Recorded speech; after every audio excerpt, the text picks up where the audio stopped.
Hello friends, girls and boys, कैसे हैं आप लोग। आशा करते हैं अच्छा होंगे। चलिए, मेरा तो वैदिक संस्कृति से तीसरा वीडियो मैं बना रहा था, जो कि सभ्यता और संस्कृति से रिलेटेड था, जो कि बहुत ही टेक्निकल फॉल्ट बहुत हो जाने की वजह से थोड़ी सी परेशानी हो जा रही है। बीच में वीडियो कट गया था, मुझे पता नहीं चल पाया था। चलिए, उसको पूरा कर लेते हैं। 5 मिनट लगेंगे, उसमें उससे ज़्यादा नहीं लगेंगे। और यहाँ तक हमने छोड़ा था, यहाँ पे आकर सामाजिक जीवन से जो भी संबंधित बातें थी वो बता दिए थे हम। जैसे कि इसमें एक पवित्र विवाह संस्कार होता था, जिसमें वर वधू को अर्घ बोला जाता था। अर्घ, अनुलोम विवाह, प्रतिलोम विवाह को लेकर बताया था कि अनुलोम विवाह में पुरुष उच्च वर्ण का होता था और कन्या निम्न वर्ण की होती थी। पुरुष प्रतिलोम विवाह में पुरुष निम्न वर्ण का होता था और कन्या जो होती थी उच्च वर्ण की होती थी। तो दो तरह का मेनली मुख्यतः विवाह संस्कार जो था वो प्रचलित था वैदिक संस्कृति में।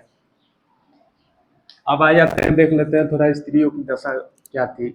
स्त्रियों की दशा मुख्यतः माना जाता है ऋग्वैदिक काल में कि बहुत ही मतलब अच्छी थी, जो कि उत्तर उत्तर वैदिक काल आते आते मतलब स्थिति बहुत दयनीय हो गई थी। एक तरह से पुरुष प्रधान समाज था, लेकिन स्त्रियों की सब जगह भागीदारी समान रूप से तय की जाती थी, जिसमें कि पुरुष मतलब जैसे कि बहुत सारी सभाएं में संस्थाएं जो थी ऋग्वैदिक काल की उसमें भाग लेती थी। जैसे कि समिति हो गया, विद्वत हो गया, सभा हो गया, इन सब में स्त्रियां भाग लेती थी। एक तरह से माना जाएगा कि ऋग्वैदिक काल में स्त्रियों की दशा अच्छी थी। जीवन भर जो कुंवारी स्त्रियां रहती थी उनको अमाजु बोला जाता था। अमाजु शब्द से उच्चारण किया जाता था उनका। वर्ण व्यवस्था के बारे में थोड़ा सा देख लेते हैं। ये बहुत ही महत्वपूर्ण हो जाता है वर्ण व्यवस्था ऋग्वैदिक काल से। वर्ण व्यवस्था का मतलब कि ऋग्वेद में ही पहली बार चर्चा किया गया है वर्ण को लेकर, जिसमें बताया गया है कि 4 प्रकार की वर्णें होंगी। और मतलब कि जिसमें कि बोला गया है ऋग्वेद के जो 10 मंडल हैं, 10 मंडल, उसके अंतिम मंडल 10वें मंडल में एक सूक्त है। मंडल के अंदर जो सूक्त होते थे उस एक सूक्त है पुरुष सूक्त। पुरुष सूक्त के अंदर बताया गया है कि एक विराट मुख वाले और विराट शरीर वाले देवता के दिखाया गया है। देवता के मुख से क्षत्रिय का उत्पन्न हुआ है और बाहों बाहों से मुख से ब्राह्मणों का उत्पन्न हुआ है और बाहों से क्षत्रियों का उत्पन्न हुआ है और जांघों से वैश्य का उत्पत्ति हुई है और पैरों से शूद्र की उत्पत्ति हुई है। यही बताया गया है। और शूद्र को लेकर थोड़ा सा इसमें नीचा दिखाने की कोशिश किया गया है। कोशिश नहीं है इसमें, चूंकि वरुण मतलब वर्ण का मतलब होता है, आप जान लीजिए, वर्ण का मतलब होता है वर्णन करना या चुनना। वर्णन करना या चुनना, वर्ण मतलब 4 प्रकार के बताए गए हैं: ब्राह्मण, क्षत्रिय, वैश्य और शूद्र। ठीक है। और मुख्यतः सबसे दयनीय स्थिति में शूद्रों की रही है ऋग्वैदिक काल में। 9वां मंडल में एक व्यक्ति बोलता है, एक व्यक्ति द्वारा बताया गया है 9वां मंडल में ऋग्वेद के, कि मैं कवि हूँ, मैं कवि हूँ, पिता वैद है और माँ आटा पीसने वाली है। मतलब इसका कहने का मतलब ये है कि एक ही परिवार में अलग अलग कर्म करने के वजह से अलग अलग वर्ण के लोग उपस्थित थे। इसलिए माना जाता है कि वैदिक काल में वर्ण व्यवस्था जो सामने निकल कर आया 4 प्रकार का, वो जन्म आधारित ना होकर कर्म आधारित था। मतलब एक ही परिवार में चारों प्रकार के वर्ण रह सकते थे और ऐसा नहीं, मतलब वंशानुगत वर्ण की व्यवस्था नहीं थी। जन्म के आधार पर वर्ण का तय नहीं किया जाता था। ऋग्वैदिक काल में पूछा जाएगा आपसे कि वर्ण व्यवस्था कैसा था, तो कर्म आधारित ऋग्वैदिक काल में था। ये आप याद रखिएगा,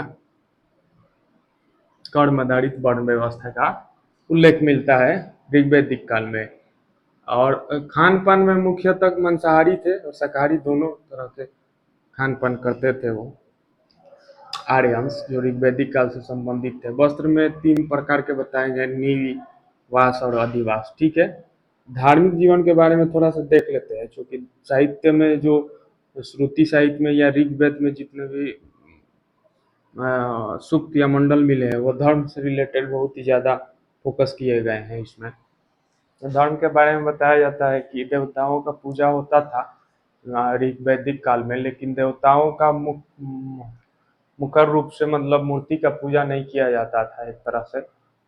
डायरेक्ट मूर्ति पूजा का प्रचलन नहीं था, और यहाँ से मंदिर का भी साक्ष्य नहीं है। तो लेकिन देवताओं की पूजा होती थी, मूर्ति पूजा के रूप में नहीं होती थी, वो एक प्राकृतिक पूजा के रूप में देवताओं की पूजा की जाती थी।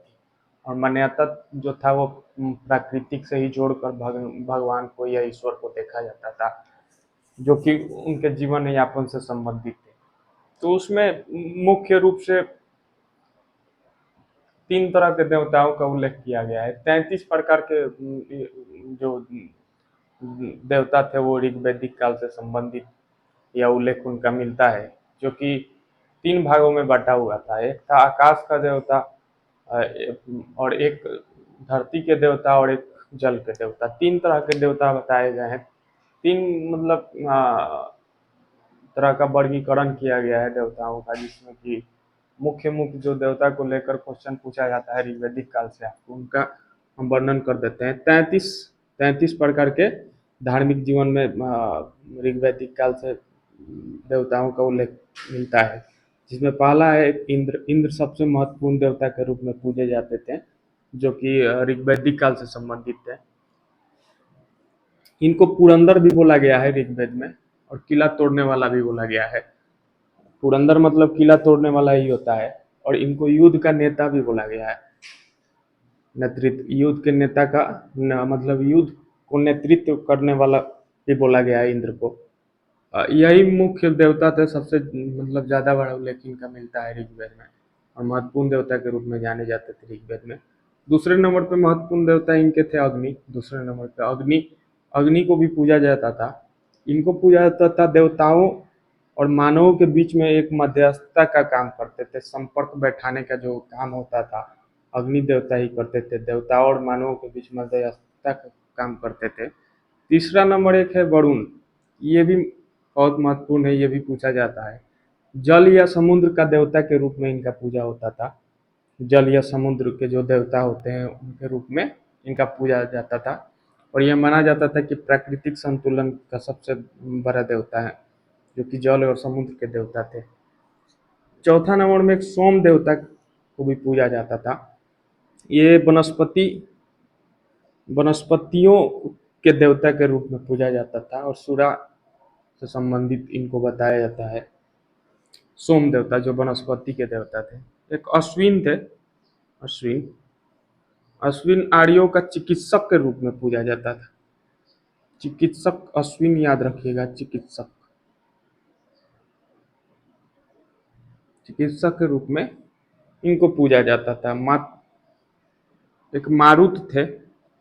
देखिए लास्ट तक हम पढ़ा दिए, जिसके वजह से ये सब खराब हो गए हैं। मारुत जो है, मारुत, उनको आदि के देवता के रूप में पूजा जाता था, और पूषण जो है वनस्पतियों के देवता के रूप में पूजा जाता है। यही मुख्य रूप से पूछा जाता है, इससे ज्यादा नहीं पूछा जाता है। इंद्र, अग्नि, वरुण, सोम, अश्विन, मारुत, पूषण।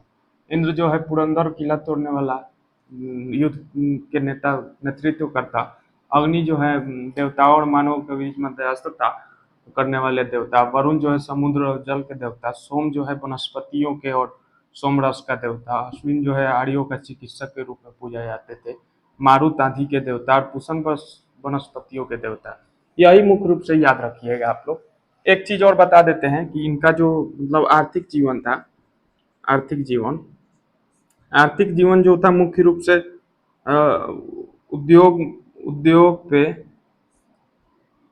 कृषि पे, व्यापार पे व्यापार पे मुख्य रूप से आधारित था, और पशुपालन पे मुख्य रूप से। इसमें माना जाता है कि कृषि जो था थोड़ा गौण था, बहुत कम चर्चा किया गया है ऋग्वैदिक काल में। लेकिन पशुपालन के लेकर बताया गया, पशुपालन ही मुख्य इन लोगों का आर्थिक गतिविधि का केंद्र था, जिसमें कि बहुत सारे पशुओं को पाला जाता था, विभिन्न प्रकार के पशुएं पाले जाते थे, गाय भैंस बकरी भेड़ घोड़ा बैल सब पाले जाते थे। तो इसमें मुख्य रूप से और गाय जो थी, गाय पशुपालन में ये बहुत ही महत्वपूर्ण हो जाता है, और बहुत ही मतलब बोला जाता है कि 120 या 33 बार इसका उल्लेख किया गया है ऋग्वेद में। गाय को लेकर बहुत ही ज़्यादा मतलब ये चैतन्य थे वो, और गाय को ऋग्वेद में अघन्या बोला गया है, अघन्या बोला गया है, अघन्या, आप याद रखिएगा, मतलब ना मारने वाला, ना मारने वाला, ना मारने वाली, ना मारने वाला पशु बताया गया है। और गाय को लेकर ही मुख्यतः बोला जाता है कि विभिन्न जनों के बीच में लड़ाई होती थी और गाय को जीता जाता था, ये भी बताया गया है। कृषि में दो तीन प्रकार के ही फसल, गेहूं गेहूं जौ, इस सब का चर्चा, दो तीन प्रकार की फसल की चर्चा ऋग्वेद में किया गया है। उद्योग में मुख्य रूप से शिल्पी थे, कर्मकार थे, चर्मकार चर्मकार थे, और रथकार थे, रथकार, यही मुख्य रूप से उद्योग का केंद्र था। और आर्थिक गतिविधि इन्हीं इन्हीं चीज़ों के बीच में, व्यापार में जो था, व्यापार में स्थल मार्ग से व्यापार किए जाते थे, स्थल मार्ग से व्यापार होता था, लेकिन समुद्री समुद्री मार्ग का इसमें उल्लेख नहीं मिलता है, मतलब कि समुद्र से व्यापार का उल्लेख ऋग्वेद में नहीं मिलता है। यही मुख्य रूप से रहा जो वैदिक उदिक वैदिक संस्कृति से जो जो मुख्य मुख्य बातें रही। लेकिन आगे हम लोग देख लेंगे कि किस तरह से उत्तर वैदिक काल में जो बदलाव आए हैं और उसका प्रभाव क्या क्या पड़ा आर्यन पे, और किस तरह से विस्तार हुआ और संस्कृति और सभ्यता में किस तरह से बदलाव आए, ये चीज़ें हम देख लेंगे। कुछ कुछ वहाँ से जो टॉपिक्स निकल के आते हैं जो तथ्य के रूप में या फिर ऑब्जेक्टिव बनाकर आपको पूछे जाते हैं, उनको एक वीडियो में ख़त्म करके हम लोग हो सकता है एक छोटा सा वीडियो सूत्र काल के बारे में बताकर ऋग्वेद को समाप्त करेंगे, और आगे में हम लोग नेक्स्ट चैप्टर पे आ जाएंगे संगम युग। संगम युग का मतलब कि आ, 3 चैप्टर खत्म हम लोगों का हो चुके हैं लगभग। पहला प्रागैतिहासिक काल और दूसरा फिर ये हड़प्पा सभ्यता और तीसरा ऋग्वेद काल, मतलब वैदिक काल। तो ये 3 चैप्टर बहुत ही महत्वपूर्ण हो जाते हैं, शुरुआत के थोड़ा सा मतलब फंसाने वाले चैप्टर हो जाते हैं, ये थोड़ा सा इनमें दिक्कत हमेशा से रहती है। तो यही चीज़ है, ज़्यादा कुछ था नहीं। आर्यंस के जीवन के बारे में हम लोग उत्तर वैदिक काल में जो बदलाव आए मुख्य रूप से उनके बारे में थोड़ा सा देख लेंगे और अच्छे से समझने की कोशिश करेंगे। चलिए, थैंक यू।